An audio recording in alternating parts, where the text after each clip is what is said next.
Welcome to the world awaits. Travel tales to inspire your wanderlust. Welcome back to the world awaits. How are you all? How's your week been, Belle?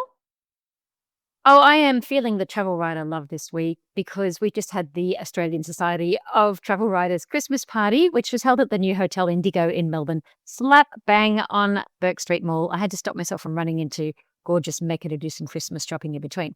But also this week, I had a couple of great stories, like stories that I really loved writing out. One of them was a story about this incredible tradition in Papua New Guinea, which is called shark calling, where these guys in New Ireland, in a really remote part of New Ireland, I mean, all of PNG is remote, but they fast for a couple of weeks and then they sail out into the ocean with a set of coconut shells made like a drum and a noose. And they go out and they lure sharks to them. And the sharks who have gone through this, who understand that the hunters have gone through this ritualistic purification, offer themselves up as food for the village. It's just incredible. I wrote it for Air New Guinea's in-flight magazine, Paradise. And on a different note, I also reviewed Air Asia's budget airline, a flight from Kuala Lumpur to Melbourne. And I've got to say, look, there's no in-flight entertainment. You have to pay for your own food. It doesn't hand out blankets and stuff unless you pay for them, but it is a great little low-cost carrier, and I think it's one of the world's best for 16 years. And I think if you take on board that it's going to get you from A to B safely, and the staff are just gorgeous, and you know they serve everybody with a big smile, they keep the bathrooms clean and stuff. Like we saved on a flight, we saved $700 each. Then it was nearly $2,000 for our airfare flights to go home and see family in the Middle East. So, you know, it's a great little story. So that's been my week. What about you, Kirsty? I have to say, yes, saving money on a flight is amazing, and clean bathrooms. I mean, to be honest, clean bathrooms are really important. And I've been flying a lot lately. And yes, it's becoming very problematic to have sticky feet in a bathroom on an airline. Oh my gosh. I've had some really bad experiences of late. So I think if the bathrooms are clean, oh my gosh, it makes such a big difference. I mean, because, and if you're on a long haul and you want to take your shoes off and put some socks, just have your socks on, pretty gross. No, you cannot go to the bathroom in just your socks. There are too many people just rando urinating. No. Did I ever tell you? I don't know if I told you once. Yasmin, my daughter, dropped her dummy in the toilet on the fourth floor one. Oh, God. I tell you, we were at a wet market a couple of weeks later in Vietnam and she dropped her dummy and I felt happier about it dropping in the fish market than I did it dropping on the toilet. Oh, my God. I think it was a Jetstar flight somewhere horrific. Yeah. And I was just that would have been a funny line without the dummy. But yes, I've had a good week. I just getting back into the groove after being away. My gosh, I didn't have time to have jet lag. I think I mentioned that the other week because we just came straight back and went with family down to my gorgeous cousins who I adore, down to Phillip Island, which was so much fun. And as this goes to air, I would have just popped up to Sydney for our carry-on Christmas party, which we're doing something at the Langham Wellness Experience. Oh my gosh, what an amazing Christmas party is that? And I won't be able to tell you all about it actually, because next week you're doing your annual Christmas travel gift guide with our producer and entertainment journalist, Alice Leeds. So that's a good one to look out for, everyone. Make sure you're, keep your eyes out for that. Oh, yes, I am. So expect to be inspired. If also, maybe if you're leaving things a little bit late for the Christmas shopping, which some of us do, if we haven't already hit the Black Friday sales. God almighty, I did mine, and I tell you what, Kirsty, got my dog worming tablets again. Somebody, a gorgeous PR said to me, "Oh, I'm just dashing out to get an Oraton handbag." And I was like, "Yeah, got the cat worming tablets too, so I'm a total winner this year." But back to the Chrissy presents that you might not have already gone. I have a couple of absolute little beauties in my back pocket, so stay tuned for next week. And speaking of expert tips, this week we are chatting about the healthiest places to sit on a plane.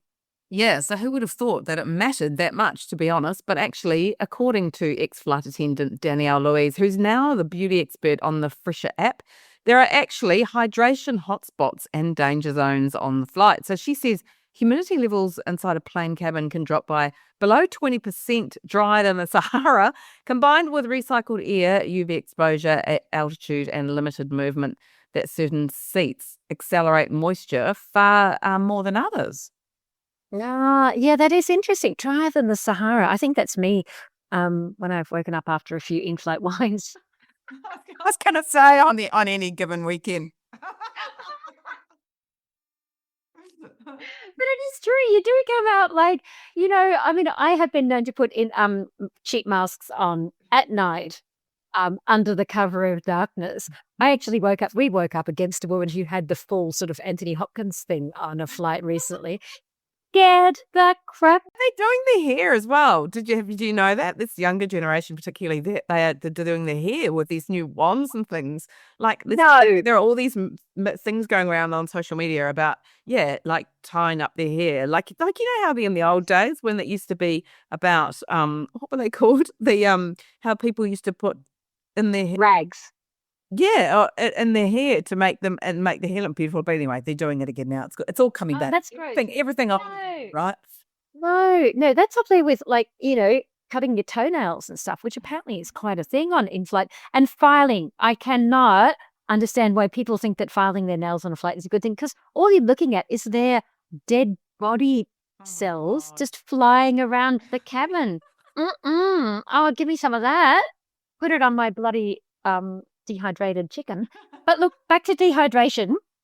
So the best place to sit on the plane, if you want less exposure and don't want to look like a dehydrated chicken, if you want less UV exposure, minimal airflow, and the most hydrated spots, the best place to sit are seats above the wing. And apparently this is where the aircraft structure stabilizes pressure and humidity shifts. And it's also quite good is an aisle seat mid-cabin where you have stable airflow, fewer temperature swings, and you have easier movement, so better circulation. But I've got to say, it's also the worst for photos. I am always seated over the wing and I miss everything. But should I trade that off by not looking like a dehydrated chicken upon arrival?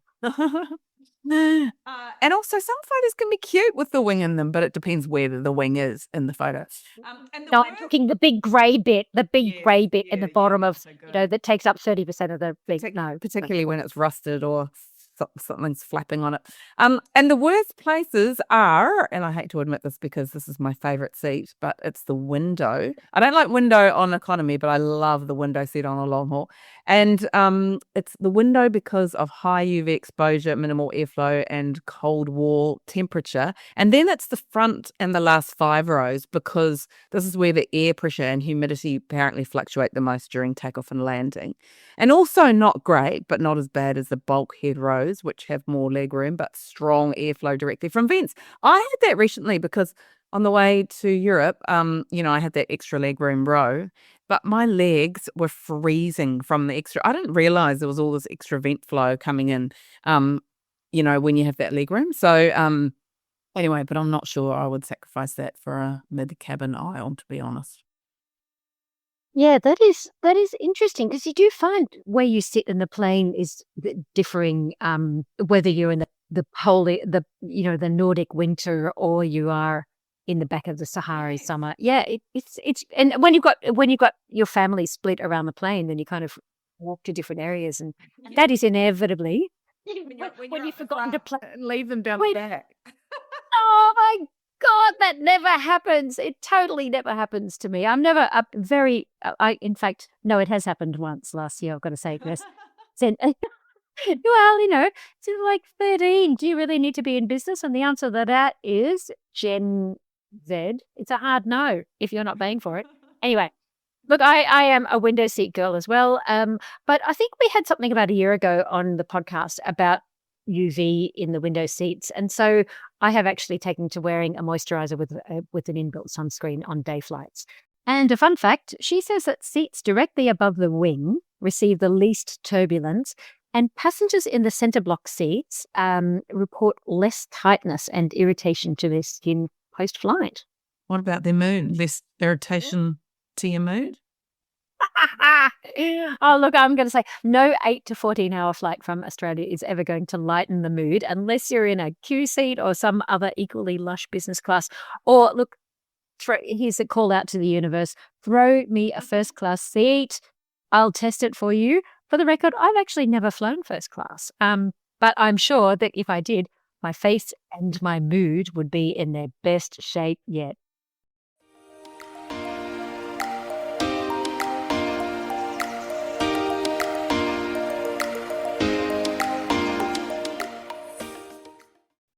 This week, I'm chatting to Carrie Hutchison, who has more than a 2-decade-long career as a travel and lifestyle editor, travel writer, and a ghostwriter. And she decided to pack up her life in Melbourne and move to Sicily for part of the Australian winter. She chats to me about how she did it, and she has some great tips for anyone else who wants to follow suit. Welcome to the show, Carrie. Thanks, Kirsty. So Glad to be here. It's so great to have you on The World Awaits. So before we get started into your incredible journey staying in Italy, tell us a bit about your background and how you came to work and travel. So I studied journalism many years ago now, and started working in women's magazines. And I went on my first press trip back in about 1994. And I've always done a little bit of travel, but then I ended up working as the deputy editor and the editor on different travel magazines. So it's followed me through my entire decades-long career. Amazing. And press trips back in 1994 were a lot different to what they are, what they are now. They are a bit, but also surprisingly, some of the same people. I'm not the only one who went on that press trip who's still writing and doing press trips. Nice. So what made you want to go to live in Italy, and tell us specifically about where exactly that you went and how you chose that destination? It was a bit spontaneous in the beginning, really, because I'd been thinking about doing a longer trip somewhere and trying out, the digital nomad lifestyle and seeing if it actually worked. And I was just cruising through Facebook, procrastinating one day, and I saw this apartment for long-term rent in Ortigia. I'm still not quite sure how you say it, even though I stayed there everyone says it differently. I stayed there for a month. And I thought, wow, that looks nice. It was right on the coastline. It's a little island. It's the historical centre of Syracuse in Sicily. And I contacted the woman and I said, if I wanted to come for 6 weeks, do you have vacancy? And she said yes. And I sent her the money. We had a chat on Zoom. I sent her the money, and 12 months later, I was there. I love that. So how did you actually get there? How did you get there from Australia? I flew with Cathay Pacific via Hong Kong because I like to have a little break in Hong Kong on my way over. It's one of my favourite cities. And I went basically straight from Hong Kong to Brussels, I think, and then I flew straight to Catania, which is the closest international airport to Syracuse. Oh, and so did you have to lug a whole lot of? How did you get your stuff? Did you just get on it? Yeah, I had an idea that it might be quite hard to bring a rolly suitcase because of the cobbled lanes and things. So I invested in a backpack for the first time in my life. And I've got a portable screen. I put it all into a little carry-on bag and just lugged like an entire office situation to Syracuse with me, and I have those vacuum bags, so I just squished them right down and carried enough stuff for the summer, which it was, even though it was off season in Syracuse in October, it was still like 23 degrees. So I needed summer gear, but now I'm further north traveling, and now I need all my winter gear. So the summer gear's gone home with mailboxes, etc., and I've just got my jumpers and jeans and very big coats. Well, you did well to travel for part of the Australian winter with just one bag. I can't even do that, I don't think, for a weekend. But anyway, so So tell us a bit about, so when you first got there, like, because obviously you knew no one, right? So what did you do, and how did you know what to do, and how to get your groceries, and did you just have to work it all out as you were going along? Yeah, kind of. I did that thing when I first got there where I love a little tour. So I got on Get Your Guide and I found a little street food tour, and joined that just a couple of days after I'd arrived. And there was a lovely man called Dario who took us around and we ate all the different street food. Ortigia has this incredible local market that happens every day except Sunday, where all the locals go and buy their fresh fish, their fresh fruit, their fresh veggies, all the beautiful cheeses. So we went through there and went to a couple of other places and bakery that makes its own arancini from scratch every single day. Like he makes the ragu, he cooks the rice, he puts them together, he fries them, and they come out at about 11 a.m. and they're gone by 2. So we did all those little things, and he gave us lots of tips, and basically I just kind of winged it the whole time. I used good. Like, the island is small. Let me tell you that it is literally a kilometre around the whole island. So I just would walk every day and go down different streets and find things. Um, a lot of people speak really good English, so I didn't have enough time to learn Italian before I left. But I just talked to people in the supermarket, at the market, the guys at the sandwich shop got to know me. And that was kind of the contact I had with people. Plus, I call people home on FaceTime and for a little bit of a chat. And I had a friend just randomly. We used to live together in Collingwood, and she now lives in Dubai. But she was just randomly in Ortigia for a weekend to see some other friends from Melbourne. So I met up with them, and we had breakfast, which in Ortigia is granita and brioche, which just makes it the greatest place on earth, as far as I'm concerned. I love it. So what were your days like? I mean, you're obviously eating incredible food, and yeah, and then were you just? I mean, obviously you were trying to work. Did you find that relatively easy? Like, with doing the digital nomad thing? Yeah, actually, it wasn't too bad. I did work really, really hard before I left, so that I'd knocked off a lot of the things that I knew I would need to do. But I did find it quite easy. The only thing was the apartment that I was staying in had just a kitchen table and some kitchen chairs, and so I now need to go and get a massage because my shoulder's kind of starting to lock up from not having the right desk equipment. But for some reason, I've never got my sleeping patterns back correctly, so I still wake up at 5:30 or 6 o'clock every morning. So I get up early, have my brekkie, wander around for a bit, do some work. The thing I love about Italy is that not everywhere and not every place, but certainly smaller businesses tend to close up at sort of 3:30 to maybe 5:30 and then reopen. And during that time, people will just go for a walk. And they just walk slowly. They talk to other people. They usually go with a group of friends or their family.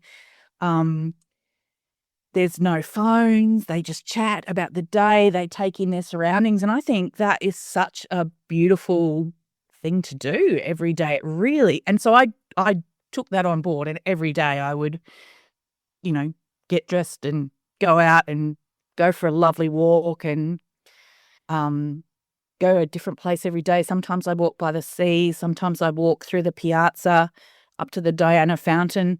But it was just a lovely, lovely way to kind of end your day. Well, you didn't. Yeah. It wasn't the end of the day because you still had, dinner to come and whatnot. But it was a lovely disconnect from kind of that really full-on digital world that we live in. And I think it's something we should adopt. Everyone closes shops at 3:30 and go for a walk. I agree, and you're being more mindful, right? So and because everyone else is doing it, you don't feel the pressure. You can feel like you can actually get out and really enjoy the environment without the pressure. Yeah. What was something that surprised you the most about living in Italy?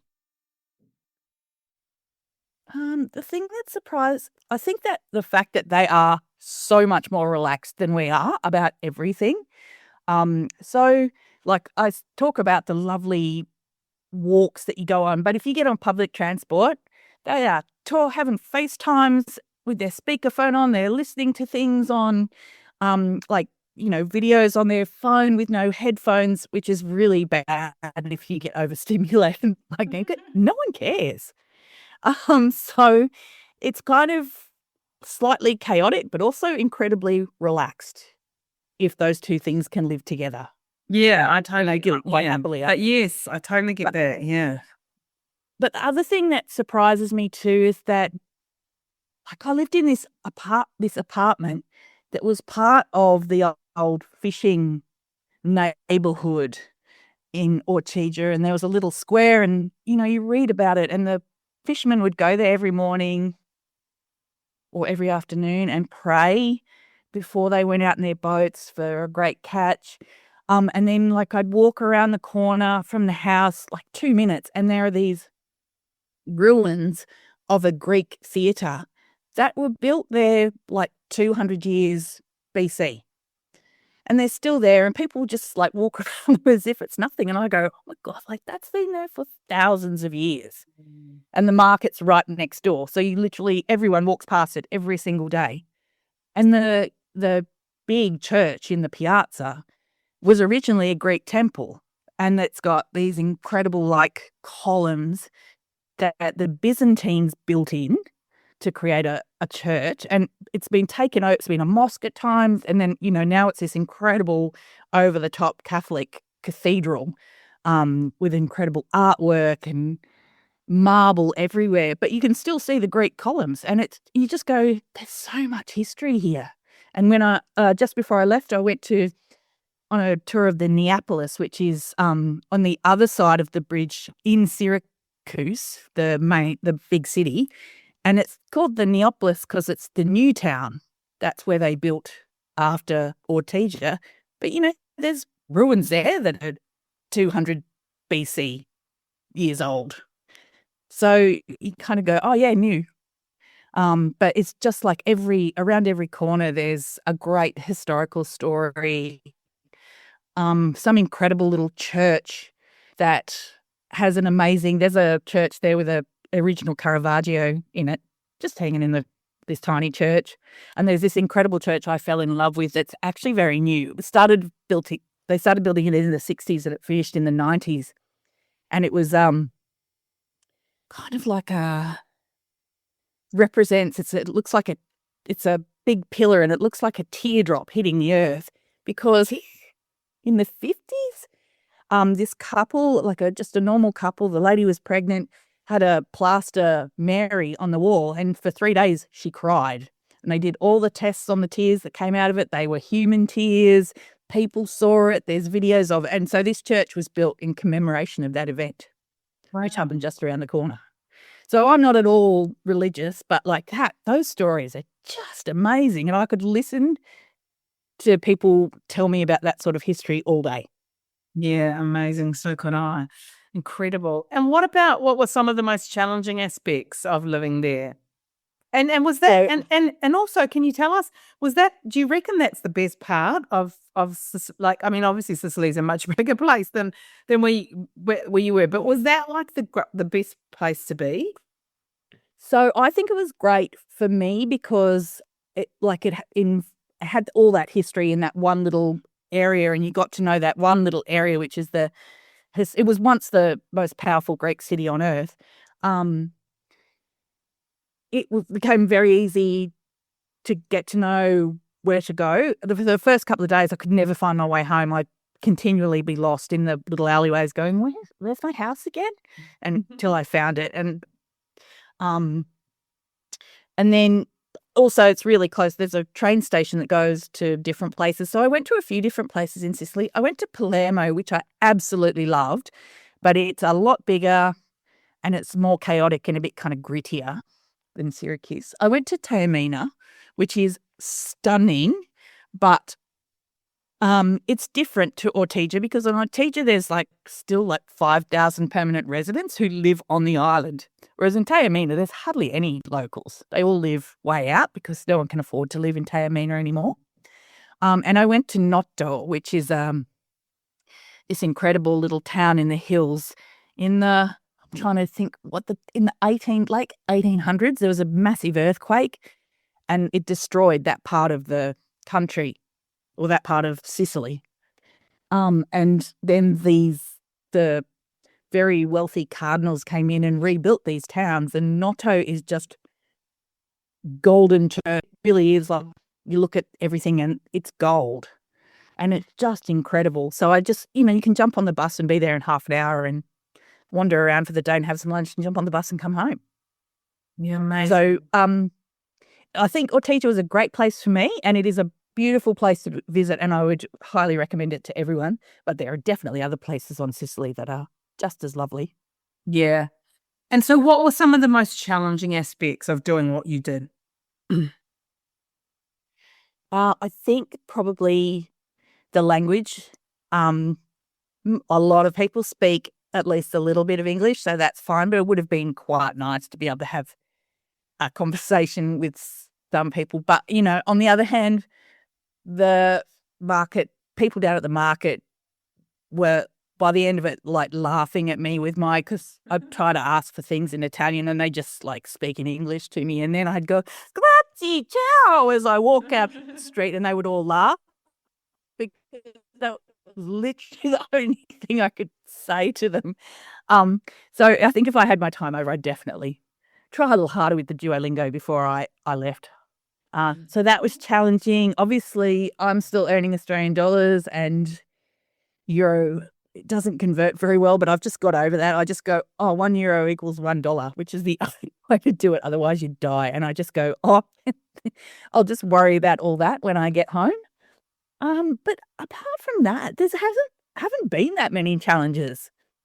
I felt like I've kind of cruised through, and like when my time ended on Ortigia, I was like gutted. I thought, like, I can't wait to come home and see everyone, but also I didn't want to leave at all. I keep thinking, I'm going to go and do this somewhere else, maybe next year and the year after, go a different place and stay a month or two. But then I think, maybe I should just come back here. And then I think, stop it. So I don't know. Yeah, I definitely will do it again. And what in fact, I've looked at houses here. I've been here. So who knows?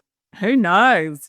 And so what are some tips that you would give to other people who want to do what you did, who want to go? Obviously you've already given one, which is learn a bit of the language if you can before. Yeah. Don't think too hard about it.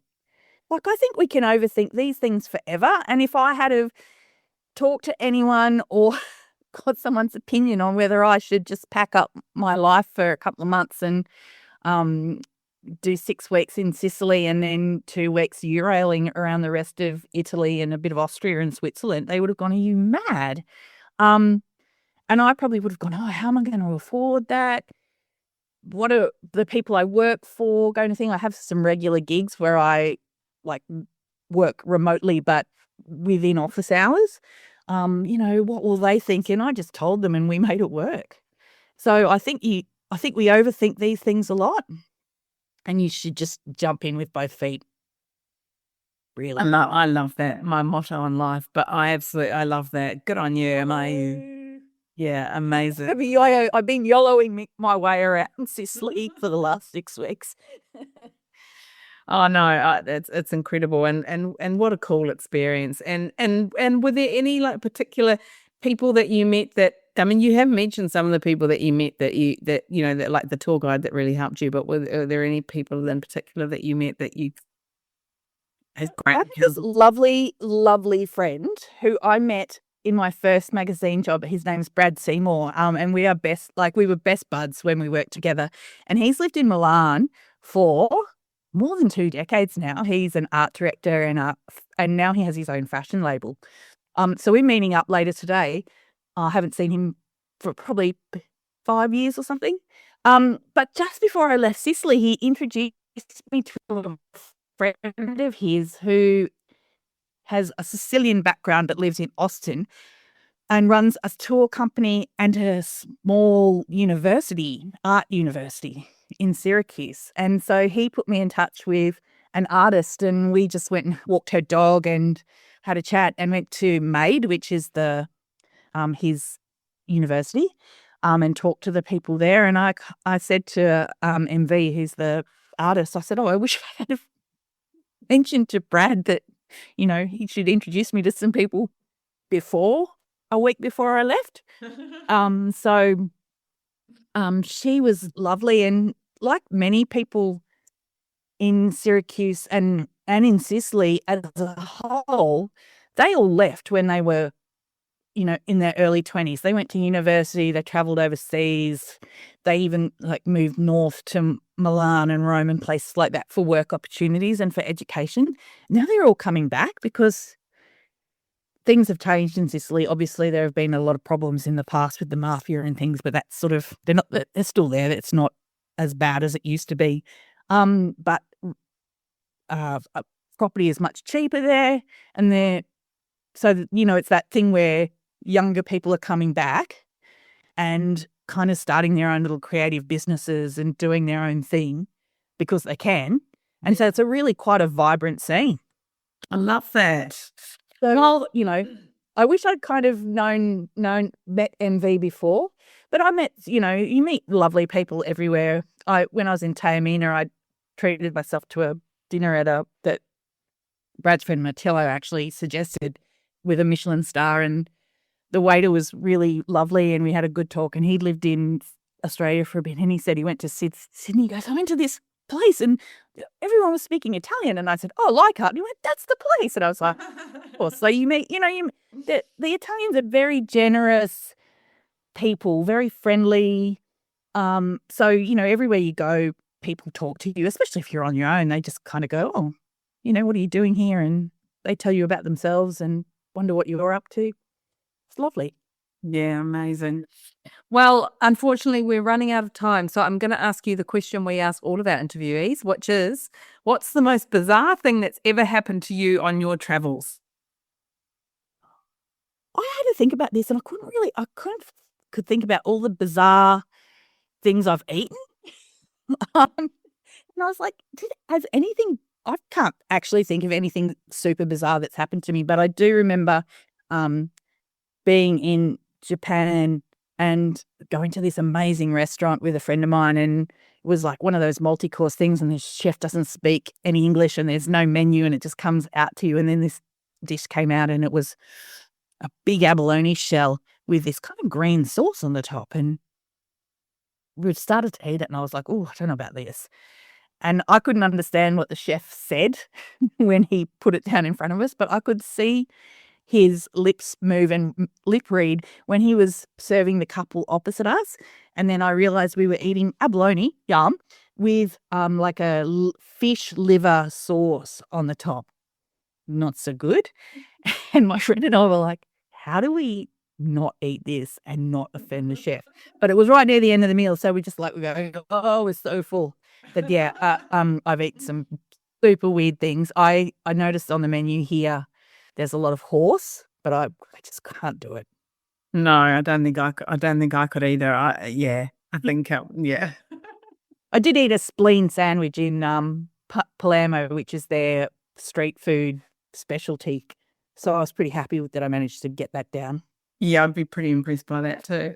Oh, look, it's been so great chatting with you. And next time you are, heading off, we will most certainly have a chat again about your travels in the future. And we will put a link to your socials so people can jump on and have a look at your incredible adventures while you were in Italy. Thank you so much for joining us on The World Away. I love Carrie. Carrie, love you. But I also love her tip about how we need to stop overthinking things and just give it a go. I am all for that. And if you want to see some more of her adventures, you can follow Carrie on Instagram at Carrie Hutchinson. But be warned, you will come away hungry.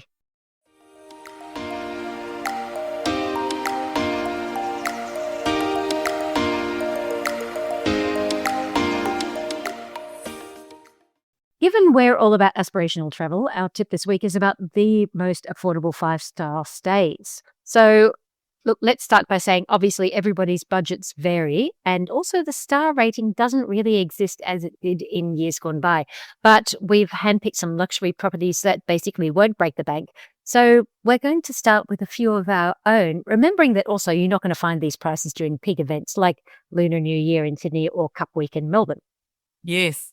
So my international pick is going to be La Siesta Hoi An Resort in Hoi An. So we took the teens, well, adult and teen now, when they were actually kids about 5 years ago. And oh my gosh, this place is gorgeous. So the great thing about it is it's not right in the middle of the old town. So when I went to book, I was actually advised by someone just, hey, why don't you stay at this place? And when I looked it up, it was like in the middle of Hoi An. And I thought, no, this place is 2.5 k's out, but it's actually like complete world away. So you know how Hoi An can get really busy in the tourist season. So but if this sits in kind of its own little village, and so you've got you know, you can actually wander around, and we went for a bike ride from here, amazing bike ride. And you can actually sort of get a real feel for local life. And it's so we had an amazing room. It was like had a mezzanine floor, so it was great for with kids. 2 double beds, beautiful claw foot, bath, and we had and then when you walk around the property from the balcony, you overlook the pool on one, and then on the other side the rice fields, and you can actually watch the local farmers doing their daily lives. I love that so much.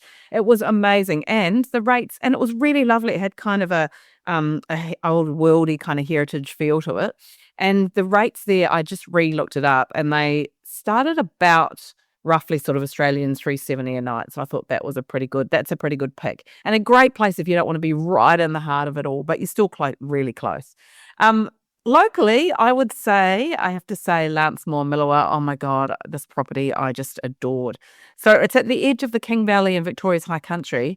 And when we drove there, I actually hadn't been there before, but when we drove there, gosh, it's a lovely drive. And you get there and the property from the outside is really unassuming. But when you go in, often it's the way a place feels that you get a true sense of a place. And gosh, it had a calming ambience. I don't know, from the smell and just the gentle music that was playing and the whole feel of the design. The rooms are massive, and it was just gorgeous. It had like a really oversized plush sort of lounge area, and the bed, really large rooms. And we were in an upstairs room where you open the balcony. It's a shared balcony, but you have a really big balcony sort of space of your own, and you overlooking these beautiful vineyards. And oh my God, the restaurant there is called Merlot Restaurant and Bar. We went years ago, and my husband still talks about that meal. It was remarkable food. And you're directly across the road from Brown Brothers Vineyard. So what is not to love? And Lancemoor Milawa you can stay at for about roughly around $400 a night. I love Lancemoor. They're a Victorian-owned hotel company, and they just have really beautiful, absolutely unique properties. So I'm going to add their Crossley Street Hotel in Melbourne's Chinatown to the list. It is super quirky.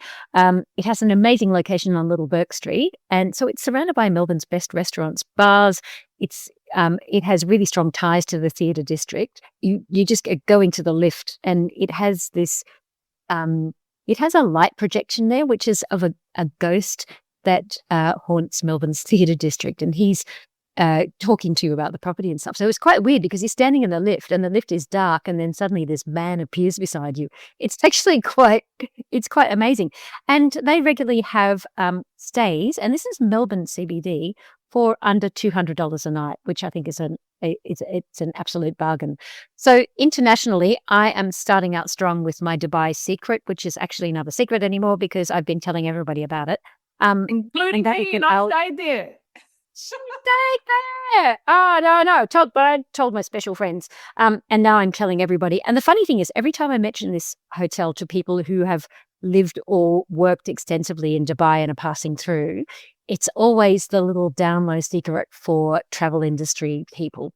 So sorry, everyone, I'm sharing it. It is the Al Seef, SEEF Heritage Hotel, and it is on the creek in Dubai. It is 15 minutes by car from the airport, so it is fantastic for a layover.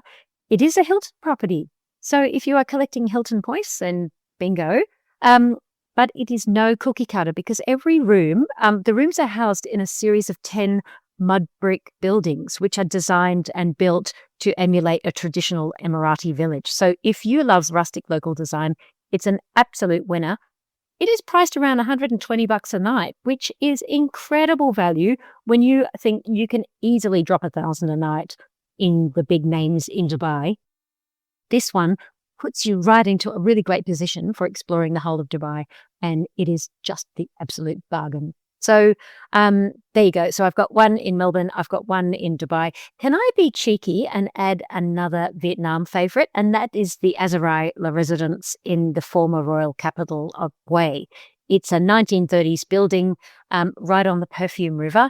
So you come to Hue to visit its forbidden city. You can do a bar snacks tour on Sicily. So, the guys riding there, it's like riding a giant lounge chair on wheels through the city. You've got a guy cycling in front of you, which is kind of crazy when you get stuck at the traffic lights and you just got all of these mopeds around you.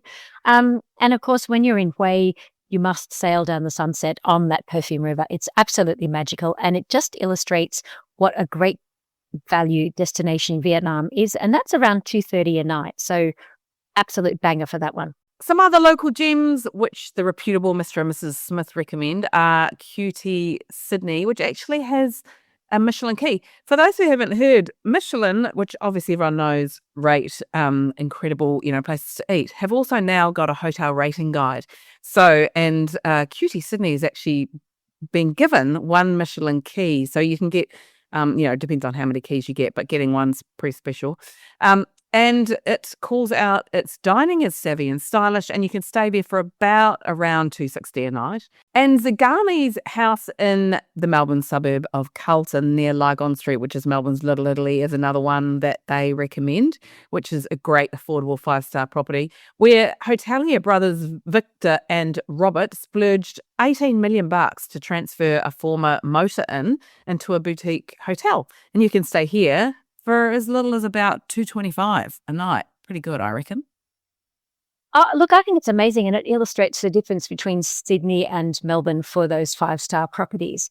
However, there is one in Sydney that I am going to add, which does fall into my sub 200 or my 200-ish category for 5 stars. I'm going to add the Little National Hotel, which is literally built into Wynyard Station right in the centre of Sydney. So, you come out of the station and then you go into a very discreet little door because it's got that sort of, it's a very hidden sort of thing. In fact, I walked past it about 5 times. Found it, got upstairs. The rooms are regularly around $230 a night, which is a total bargain for Sydney.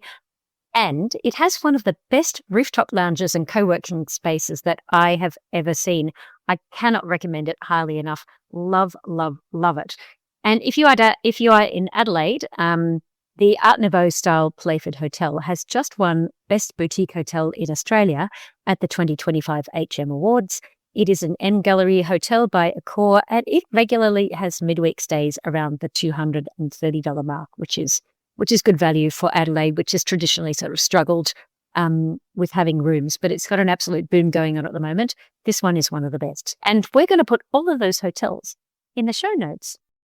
If you'd like to help support our production costs, you can buy us a coffee at coffee.com/theworldawaits. That's ko-fi.com/theworldawaits, so we can continue to bring you inspirational travel interviews with the world's best.